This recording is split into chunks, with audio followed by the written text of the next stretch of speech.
एक बार फिर भारतीय कूटनीति की जबरदस्त जीत हुई है। भारतीय टैंकरों और शिप्स के लिए स्ट्रेट ऑफ हॉर्मुज के दरवाजे खोल दिए गए हैं। पश्चिम एशिया में जारी संघर्ष के बीच भारत के लिए स्ट्रेट ऑफ हॉर्मुज का खुलना हमारी नई विदेश नीति की एक और शानदार उपलब्धि है। मीडिया रिपोर्ट्स के मुताबिक भारतीय विदेश मंत्री एस जयशंकर की ईरान के विदेश मंत्री सैयद अब्बास अराक्ची से हुई टेलीफोनिक बातचीत के बाद ईरान ने भारतीय टैंकरों को स्ट्रेट ऑफ हॉर्मुज से सुरक्षित गुजरने की अनुमति दे दी है।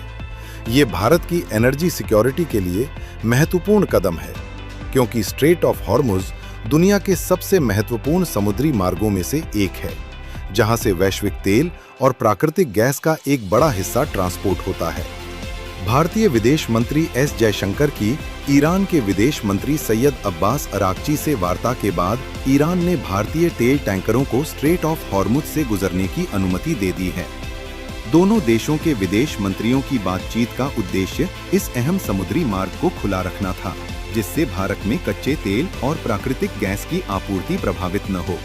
भारत के लिए स्ट्रेट ऑफ हॉर्मुज का खुलना एक राहत की बात है, लेकिन भारत ने संकट के बीच वैकल्पिक व्यवस्थाएं भी कर ली हैं।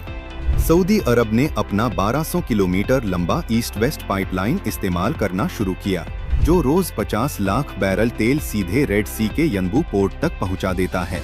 उधर यूएई ने भी हबशन फुजैरा पाइपलाइन के जरिए रोजाना 15 लाख बैरल तेल को गल्फ ऑफ ओमान तक भेजना शुरू कर दिया। अब भारतीय रिफाइनरियां यंबू और फुजैरा से रिकॉर्ड मात्रा में तेल मंगवा रही हैं। सिर्फ इतना ही नहीं, भारत ने 20 बड़े गैस टैंकर भी बुक किए हैं, जो करीब 10 लाख टन गैस लेकर अमेरिका से आने वाले हैं। मोदी सरकार के लिए नागरिकों की जरूरतों की पूर्ति और देश हित हमेशा सर्वोच्च है।